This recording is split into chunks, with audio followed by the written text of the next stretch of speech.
Imagine being kicked out of a luxury hotel. Not as a guest, but as the owner. That's exactly what happened to Vanessa Carter, a successful black CEO who built the Grand Rose Hotel from the ground up.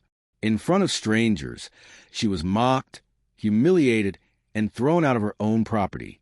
But just 9 minutes later, she returned, and what she did next shocked the world. This is the story of how one woman turned humiliation into the most powerful act of justice you'll ever see. "Ma'am, you can't be here. Guests only." Those cold, dismissive words cut through the air like a knife. They weren't whispered, they weren't polite. They were shouted for the entire hotel lobby to hear. Vanessa Carter, a poised and accomplished black businesswoman, froze mid-step. She wasn't just any visitor. She was the CEO and founder of the Grand Rose Hotel chain, the woman who had poured her sweat, sacrifice, and dreams into building that exact 5-star property from the ground up. And yet, in that moment, she was treated like a nobody. Vanessa had arrived quietly, unannounced, to do a surprise inspection.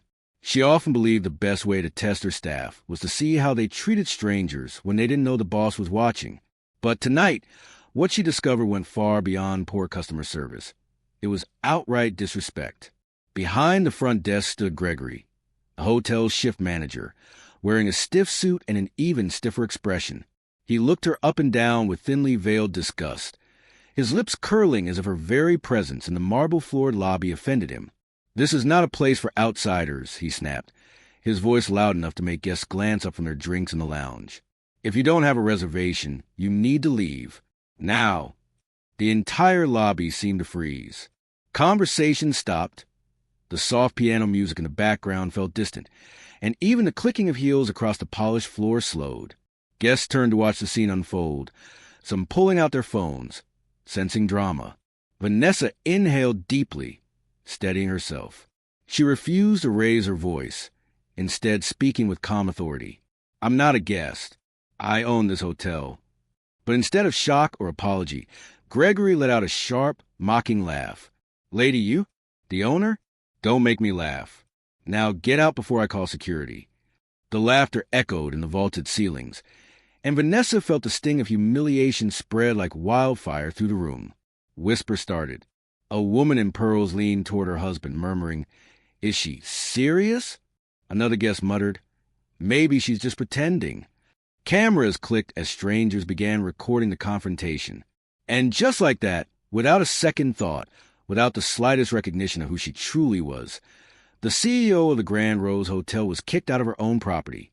Vanessa stood outside the massive glass doors of the Grand Rose Hotel, her reflection staring back at her in the polished glass. Her heart pounded like a drum, not from fear, but from the sheer weight of humiliation. For years, she had fought her way into boardrooms filled with men who doubted her. She had faced countless questions about her qualifications, her background, and even her skin color.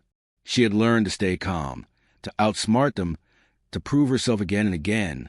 But never, not once, had she faced this kind of treatment in a place she owned outright. Behind her, whispers floated on the evening air. Guests who had witnessed a scene leaned close to one another, gossiping and speculating. Some still had their phones pointed at her, recording as though she were some kind of spectacle.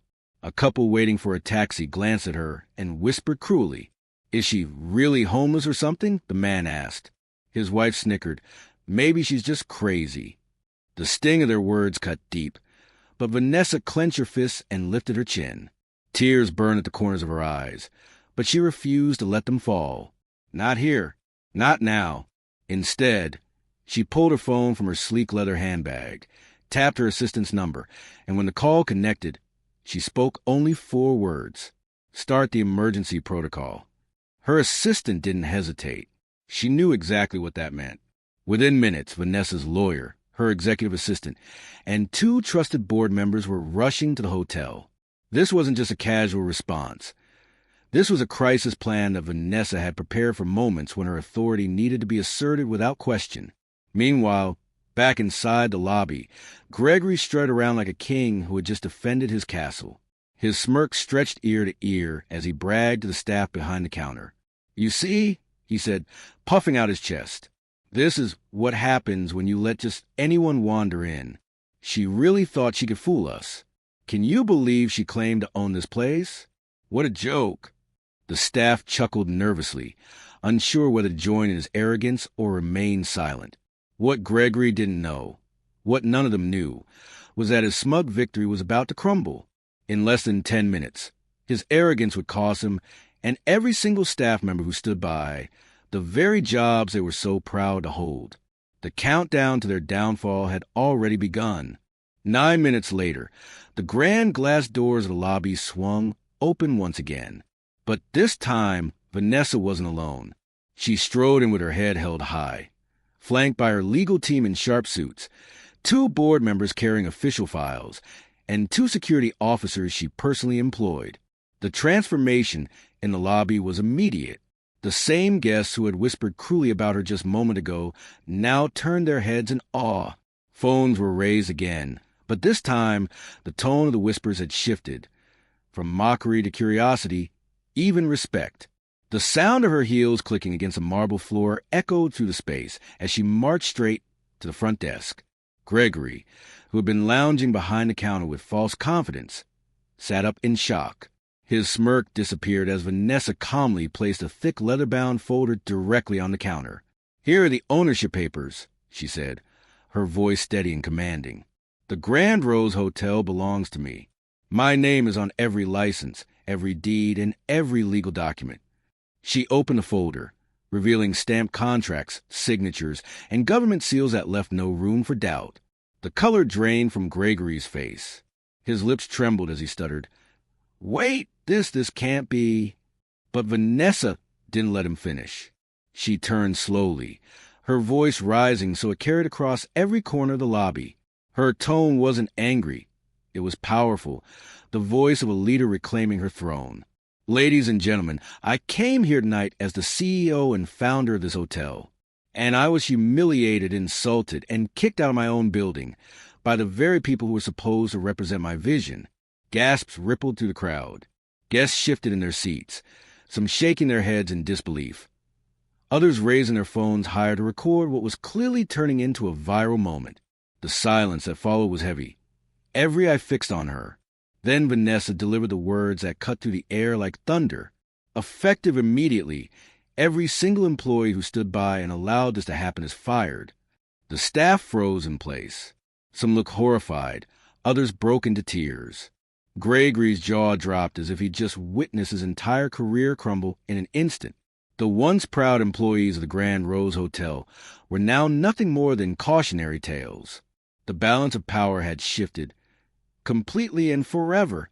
Gasps rippled across the lobby, bouncing off the marble walls like a wave of shock. Guests stared wide-eyed as the staff who had just laughed at Vanessa moments earlier now stood frozen in fear. A few tried to plead, their voices trembling. "Please, Ms. Carter, I didn't know." One front desk worker whispered, her eyes darting to the guests filming on their phones. Another added desperately, "I was just following orders." But Vanessa remained firm. Her eyes, steady and commanding, swept over the trembling group. "You had every chance to listen. You had every chance to treat me with respect. Instead, you laughed, mocked, and humiliated me in front of strangers. If this is how you treat the person who built this hotel, I can only imagine how you treat my guests." The silence that followed was deafening. Then, with a simple nod from Vanessa, her private security stepped forward. Their polished shoes echoed on the marble floor as they began escorting the stunned employees out, one by one. The once confident Gregory tried to resist, his face red with fury. "You can't do this," he shouted, his voice cracking as he struggled against the firm grip of security. Vanessa turned her gaze toward him, her voice calm but cutting like steel. "I can, and I just did."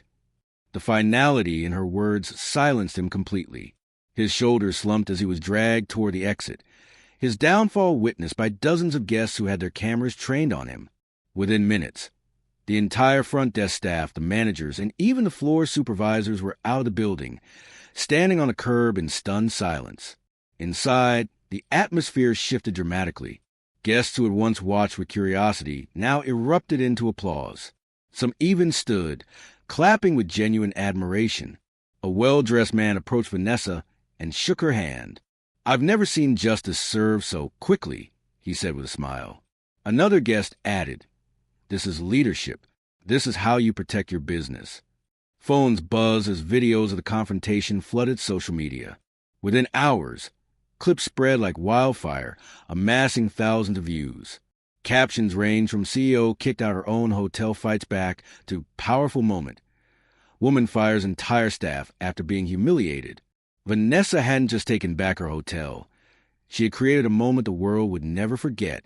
The very next day, the Grand Rose Hotel lobby looked nothing like it had the night before. Where chaos and humiliation had unfolded just hours earlier, now stood rows of cameras, flashing lights, and journalists from across the city. The incident had already gone viral, and everyone wanted to hear directly from the woman at the center of it all, Vanessa Carter. She stepped onto the small stage that had been set up in the middle of the lobby. Dressed in a sharp black suit and standing taller than ever, Vanessa radiated confidence. The applause that erupted as she appeared wasn't just from reporters. It was from guests, community leaders, and even strangers who had come support her after seeing her story online. Vanessa raised her hand slightly, and the crowd fell silent. Her voice carried across the room with strength and conviction. "This hotel is not just a building," she began. "It's a symbol of hard work, diversity, and respect. It represents every long night, every sacrifice, and every dream that brought us here. And I will never allow anyone, employee or stranger, to destroy that." Her words struck a chord. Flashes lit up the room as journalists captured every moment. Then she made her announcement. The Grand Rose Hotel would undergo a complete restructuring. Every new staff member would be hired not just for their skills, but for their values, respect, professionalism, and compassion. In addition, Vanessa launched a mandatory training program designed to teach cultural awareness, empathy, and true customer service, ensuring that what happened to her would never happen to another guest. The response was immediate. Applause broke out in the lobby. On social media, hashtags like hashtag Vanessa Carter, hashtag Grand Rose Hotel, and hashtag Respect Matters began trending worldwide. Travel influencers praised her leadership, and customers flooded the hotel with bookings. Within weeks, occupancy had doubled. The Grand Rose wasn't just surviving, it was thriving. As for Gregory and the employees who had mocked her, they became infamous overnight. Their faces circulated online as a cautionary tale, a stark reminder that arrogance and disrespect can cost you everything in a matter of minutes. When the press conference ended, Vanessa walked off the stage with her head high and her heart steady. She knew one thing with absolute certainty. She was never just the owner of the Grand Rose Hotel. She was its heart, and no one would ever take that away from her again. Vanessa Carter's story proves one powerful truth. Respect is not optional. From being kicked out of her own hotel to firing an entire staff in just minutes, she turned humiliation into triumph. Her courage rebuilt not just a business, but a legacy. And for Gregory and the others, they became a viral reminder that arrogance can cost you everything.